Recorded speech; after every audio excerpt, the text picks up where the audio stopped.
So now we can discuss regarding the role of kidney in water electrolyte balance and as well as the acid base balance. So dear students, the kidney, it is one of the important organ, so that was involved in the balancing of the water. So in the case of the deficiency of water, then the kidneys inhibit the excretions of the urine. Then if the case of deficiency of the electrolytes, then also kidney can balance the electrolyte by inhibiting the excretion of sodium, potassium mainly. Then as well as the kidney, it was helpful for to maintain the pH of blood by enhancing the reabsorptions of the bicarbonate. So that bicarbonate secreted in the urine, so that was reabsorbed by the kidney and the influence of the renin angiotensin aldosterone system. So that bicarbonate is involved in the reaction with the sodium, then form the sodium bicarbonate. Then that sodium bicarbonate was helpful for to maintain the pH of blood around 7.4. Okay, so that's why the kidney, but in the case of excess of water and electrolyte, the same kidney, it was involved in the excretions of the substances. So that's why the kidney is the one of the our urinary system, one of the important system. So that was helpful for the regulations of water, electrolyte as well as the pH of the blood. The first we learn regarding the role of the renin angiotensin aldosterone system. So this system was activated only through a kidney. Okay, as well as the lung is also involved the activations of this system. But main the initially this system was begin by secretions of the renin from the kidney. Okay, so when the body water was decreases or less plasma volume occurs, on the same time the less blood can visit to the kidney. So to less blood visit to the kidney can understand, so volume was decreases. So that time only the kidney was released the renin. So that renin, it can react with the angiotensinogen. It is a another oligopeptide, so the octopeptide, so that was secreted from the liver and present in the blood as inactive. So when angiotensinogen is subjected to the renin, it converted into angiotensin 1. Then that angiotensin 1 is travel in the blood toward the lungs, and lungs is consist of the one enzyme. So that enzyme is known as the angiotensin converting enzyme. So that enzyme can convert the angiotensin 2. So that angiotensin 2 gives signal to the brain and signal to the adrenal cortex. Then the brain involved in the secretions of antidiuretic hormones through a pituitary gland, and as well as adrenal gland, it was involved in the secretions of the aldosterone. Both ADH and aldosterone, so they are involved in the regulations of the water and as electrolytes by inhibiting their excretion. So like that, the kidney, with the help of the renin angiotensin aldosterone system, it was involved in the regulations of the body water as well as regulations of the electrolyte balance in our body. So regarding the water, okay, so intake, so 1500 ml of water we can take through a fluid or through a drink. The per day we can take about as a normal. Okay, that is a 1500 ml or 1.5 liter. And water through a food, we can consume the water 100 ml. Then as well as inside the body, by additions of the oxygen to the carbon dioxide, about 500 ml of water is formed.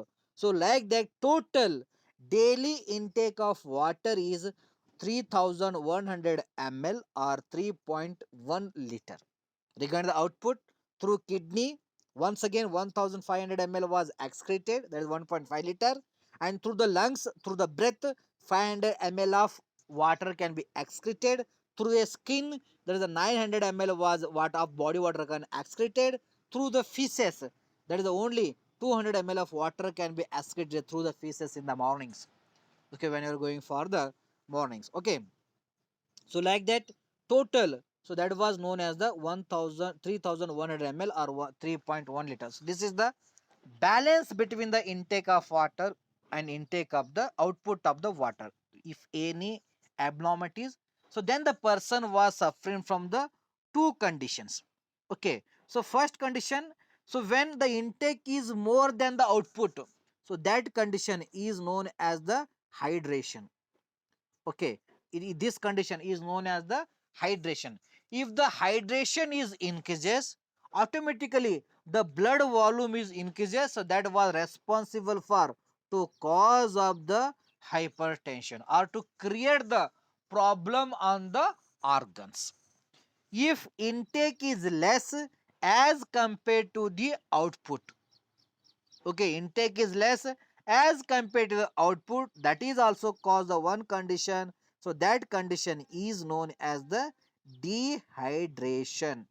So dehydration is also dangerous, okay, because it is the blood become more concentrated, so due to more concentration there is a chance of the hemolysis or breakdown of the RBC, then our body fail to transport the oxygen to the tissues. So that's why the both conditions can be avoided, hydration as well as dehydration. So with the help of our body, so with the help of the kidney, it was involved in the regulations of the water as well as the electrolytes. So regarding the increased input in the case of thrust or psychogenic polydipsia or IV fluids. So in that condition, our water input is increases.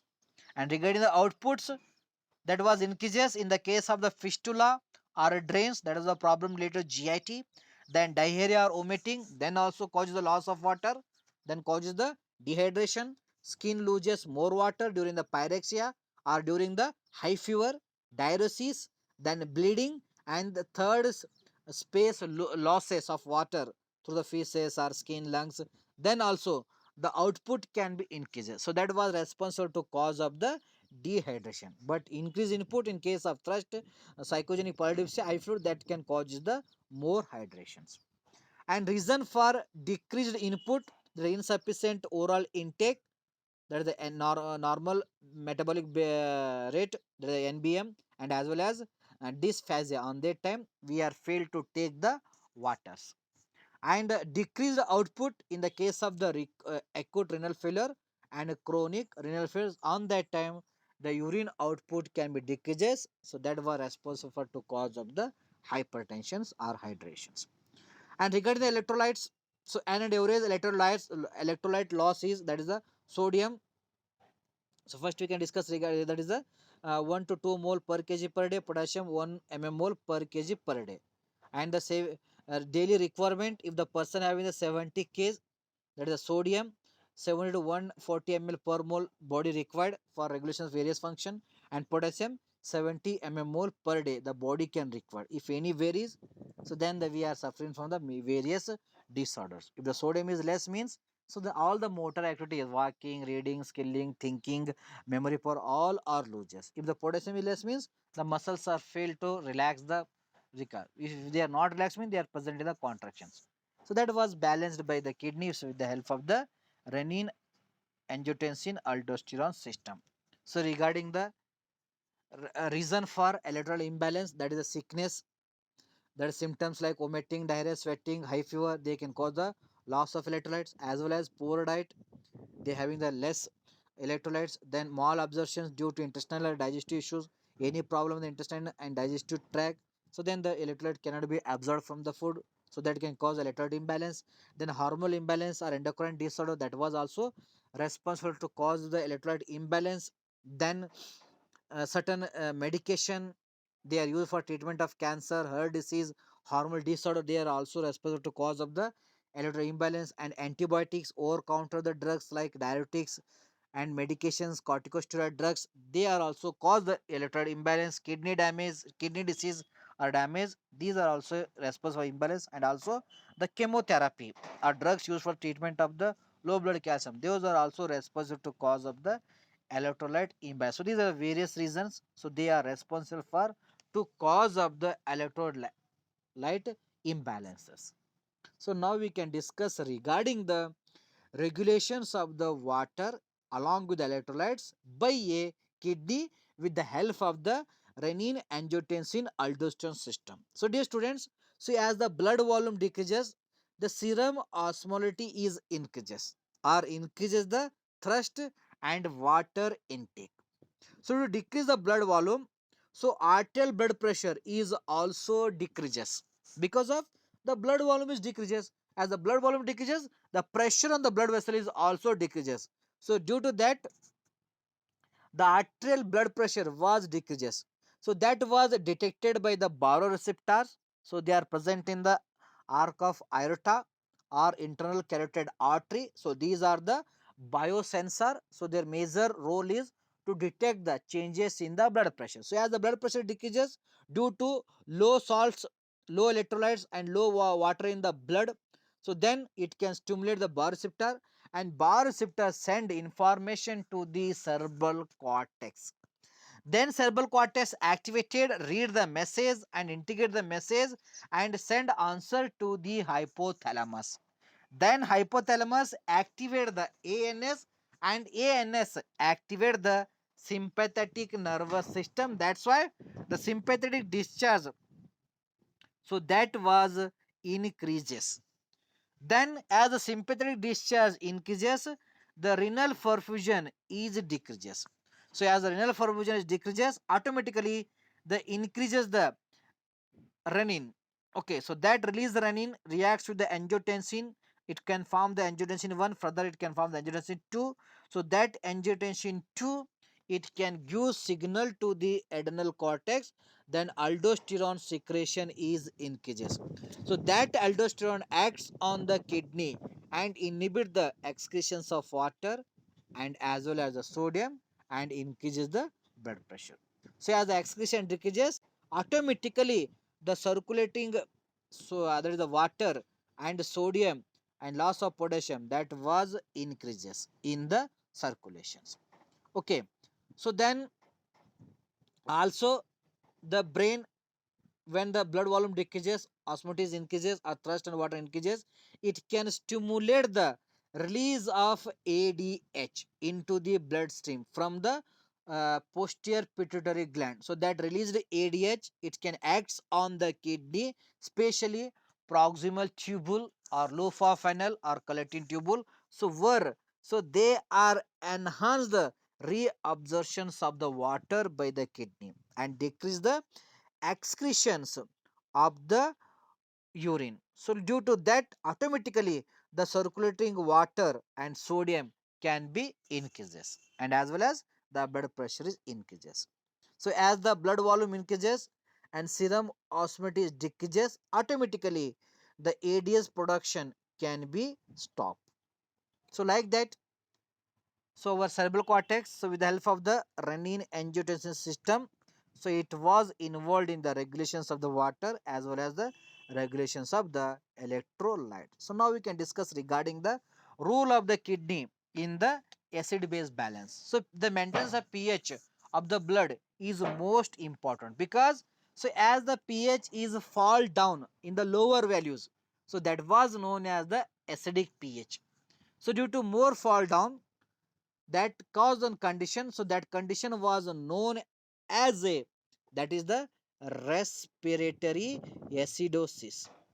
Okay, so when the pH become the 1 to 3 or more acidic of the blood, it was decreases the less than 7.4 because our blood pH is a 7.4. If it is decreases due to any variations in the blood or components, then that blood pH was become the acidic. So that condition was known as the respiratory acidosis. And respiratory acidosis is responsible for the malfunctions of the organ. So organ can be work more than the normal or the hyperactivity can occur.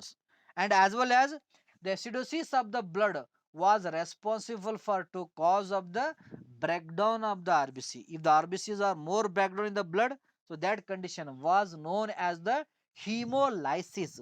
So due to hemolysis, the oxygen carrying capacity or supply of oxygen, so that was decreases. So due to lack of oxygen, the death can be confirmed.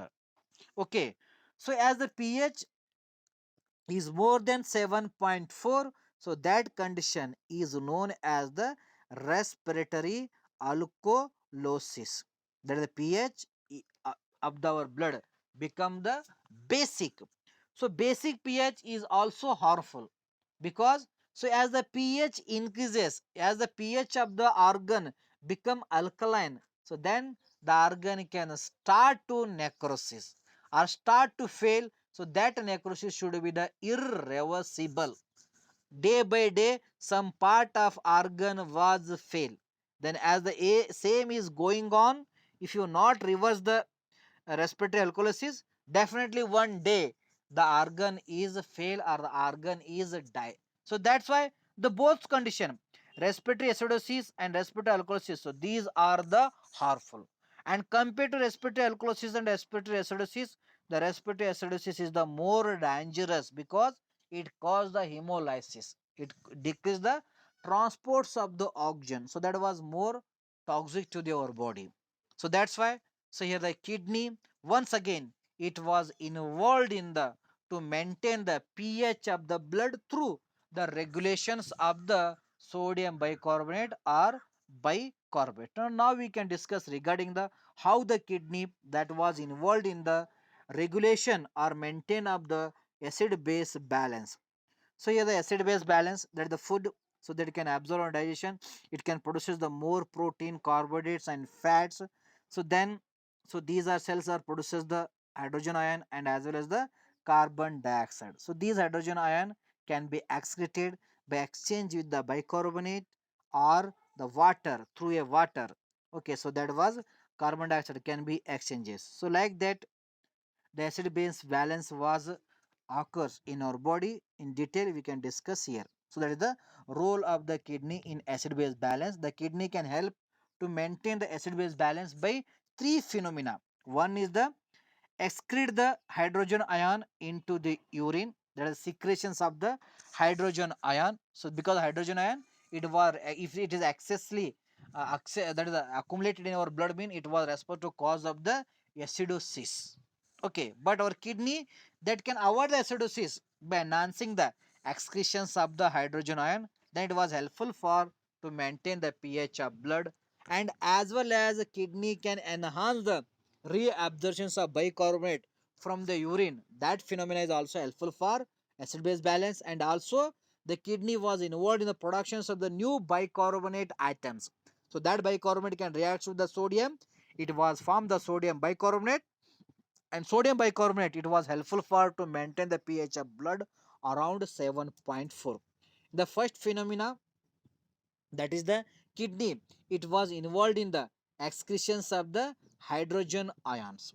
Okay, so where the hydrogen ion, it was filter, it was present in the tubular cells. So where the carbon dioxide, it can enter from renal interstitial fluid into the tubular cell. Tubular cell is nothing but the cells of the wall of the nephron. So those are the tubular cells. And after tubular cells and between our body tissues and blood vessel, some fluid is there. So that fluid is known as the renal interstitial fluid. So that renal interstitial fluid is consist of carbon dioxide. So that carbon dioxide easily it can enter into the tubular cell. So where it can reacts with the water. Okay, carbon dioxide enter from renal interstitial fluid into the tubular cells. So where it can react with the water. So in the presence of the carbonic anhydrase enzyme, it can convert into a dihydrogen carbonate. And the dihydrogen carbonate is an unstable compound. It can dissociated into bicarbonate and hydrogen. And bicarbonate, it can back to the renal interstitial fluid where it can combine with the sodium, it can form the sodium bicarbonate. And hydrogen ion, it was easily secreted from tubular cell into the tubular lumen by a tubular secretions mechanism, that is the entry of the hydrogen ion into the our urine. So that some amount of hydrogen ion, so that was enter from tubular cell into the tubular lumen, then where it can be reacts with the bicarbonate or sodium bicarbonate, then it can form the dihydrogen carbonate. Then the dihydrogen carbonate is the unstable, it was converted into water and bicarbonate, and water can be enter into tubular cell and carbon dioxide can ಇಲ್ಲ, no, carbon dioxide can enter into tubular cell and water can be excreted. So like that, the ion can be excreted from our body. So that was helpful for to maintain the pH of blood. And as well as some amount of hydrogen ion, so those are excreted as the ammonia. So they react with the ammonia, so they form the NH4, that is ammonium. So that ammonium can be excreted from the urine. And as well as some of the hydrogen ion, so they are reacts with the hydrogen phosphate, then they form the dihydrogen phosphate.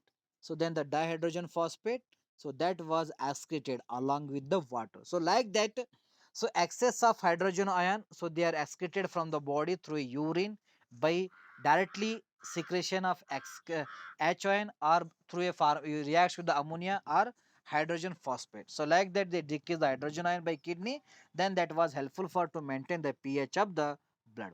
And second phenomena, so that was the reabsorption of bicarbonate from the urine.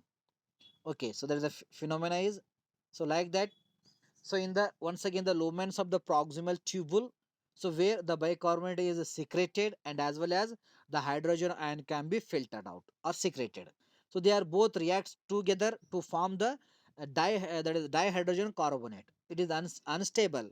Then it can converted into water and carbon dioxide in the presence of the carbonic anhydrase enzyme. So this is occurs in the lumen of the proximal tubule or tubule of the nephron. So where the excess of hydrogen ion can react with the bicarbonate to form the water and carbon dioxide. So that carbon dioxide enter into the proximal convoluted tubule cell. Okay, so that was reabsorbed and enter into the cell of the nephron wall or proximal convoluted tubule, where it can react with the water. Okay, so in the presence of once again carbonic anhydrase enzyme, this enzyme is found in the both lumen as well as proximal convoluted as well as in the RBCs.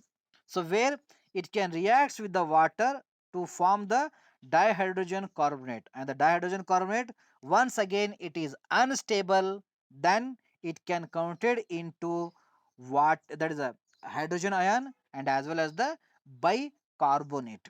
Okay, so then this hydrogen ion then re-enter into the lumen of proximal tubule to occupy the another molecule of the bicarbonate transferred to the blood. And from here, the bicarbonate along with the sodium, it was enter into the bloodstream as a sodium bicarbonate. So that sodium bicarbonate, so that was formed in the proximal convoluted that by bicarbonate and sodium, that sodium bicarbonate enter into the bloodstream, so where it can helpful for to maintain the pH of the blood about 7.4. So this is the mechanism regarding the reabsorptions of the bicarbonate from urine, then can transport it to the bloodstream as a sodium bicarbonate. So that was helpful for to maintain the pH of blood. So due to this phenomena, the kidney was play an important role in the to maintain the acid base balance of our blood through a enhancing the reabsorptions of the sodium bicarbonate or bicarbonate by the,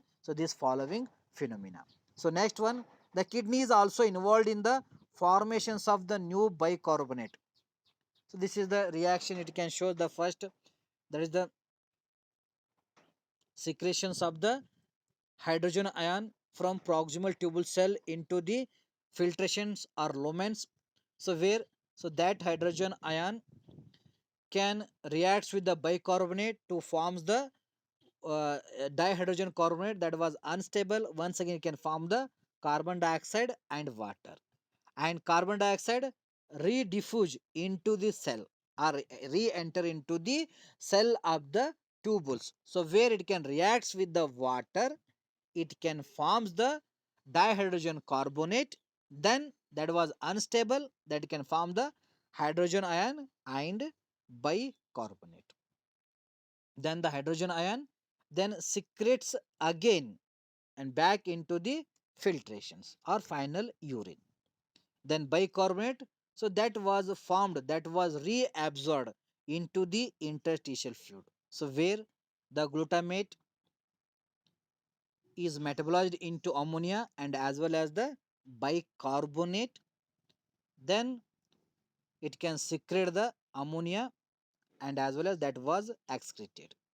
Then like that the bicarbonate so that can reabsorb and enter into the capillaries or blood vessel. So like that, so new bicarbonate ion is also formed by the kidney by involving in the secretions of ammonia and secretions of the hydrogen ion and diffusions of carbon dioxide, where it is involved in the formations of new bicarbonate. So that bicarbonate is helpful for to maintain the pH of the blood about 7.4.